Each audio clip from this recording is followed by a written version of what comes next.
November traditionally has been seen as the time of honouring the dead. Going to Mass, putting names on the lists in the book, in the church, and all of those people in the book being prayed for. I have my own rituals, and hopefully, if you don't have, you might have some by the time this video is over.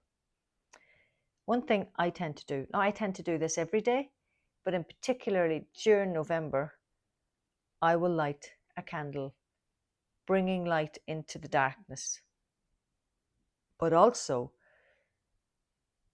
bringing light, bringing the energy of light that I know all of the loved ones that I've had in my life that have gone before me, that they have brought to me, all the gifts they brought to me. And it doesn't just have to be a physical person. It can be an animal.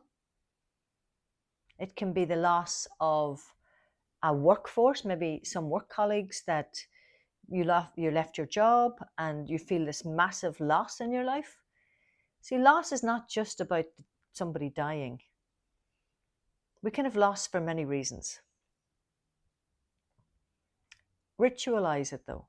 I've put all the things that I've lost, all the people anyway, definitely, and photos of people in this little memory box.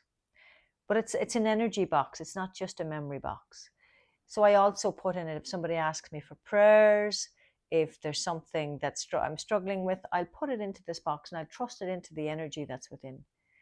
See, I've all them in here. I've all the memorial cards that I've got of people who've passed, including my own mother's memorial card. Friends, parents of friends, aunts, uncles, grandparents, they're all in this little box. And I know this box sits in my treatment room. And I know that the energy of all of these people is in this room. The essence of them is here. Because we're vibrational beings. We don't go anywhere when we pass. Our physical body goes away, but our vibrational energy is close. And that's why I have this shell. You often think that you might have heard somebody, or you get this thought in your head when you're about to do something, and it's like somebody's telling you, don't do that, or it's like a little joke, something they would have said, or the way they would have said it just comes into you. Well, that's what the shell symbolizes for me. It symbolizes, you know, the way you put it to your ear and you listen. Well, it's like, if I just listen, I might hear a lot more wisdom and a lot more insight that's there to mind me and guide me from the other world, as it's called. Because that's what it is called. This time of year, we have Halloween. Halloween. It's the hallowed evening. People dress up. And the whole tradition of dressing up was to scare away evil spirits, because the thought was that the underworld, or the other world, the spirit world, was very close, and that, you know, that people can be drawn into the spirit world. There's so many stories around it all. I do believe the underworld, or the other world, is very close, because I feel it. I feel the presence of people closer all the time. These are little acorns that I got from the oak tree that's just over my mother's grave. And my mother's grave is a bit of a distance, so I don't get up there all the time. But I bring these down and I keep them in the shell, because that keeps me close to her. That's my ritual.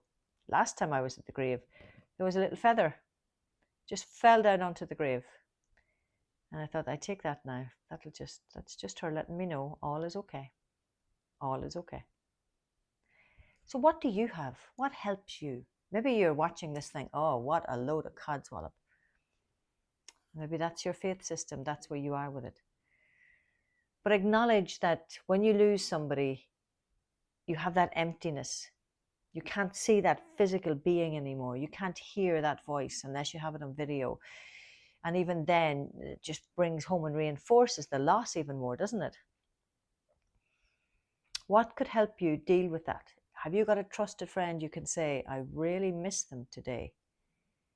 I just have a sense of their presence, or I really don't know how to cope with this. We all need that trusted friend. Grief doesn't last 5 minutes, 5 months, 5 years. It lasts It's a process, and it lasts as long as it needs to last for you to process. And I don't think we ever get over, but I do think we grow what's called grief muscles, and we learn to get used to the loss.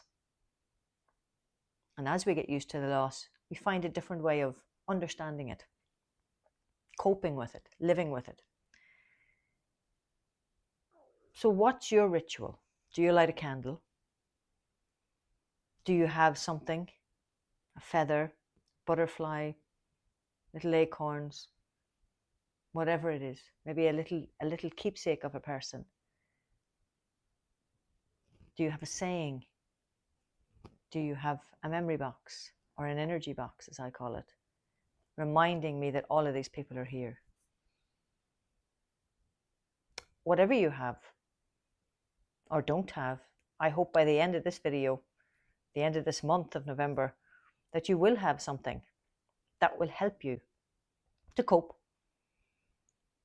or just to help you process, or help you understand that you're okay in your loss. You're okay in your emptiness. You don't have to fill it all the time, but maybe express it. I like to help people express it creatively, either colours on a board or with stained glass, and create something that will be a memory of the energy of the person that you can then hang and look at and remember. And maybe that whole process will help you process, basically, your grief a little bit more. I hope this has been helpful. Please like and share it. Please subscribe if you're on my YouTube channel. Maybe even go to Google and give me a review for retuning me. Most of all, it's okay to not be okay with the loss of a loved one. It's okay to grieve.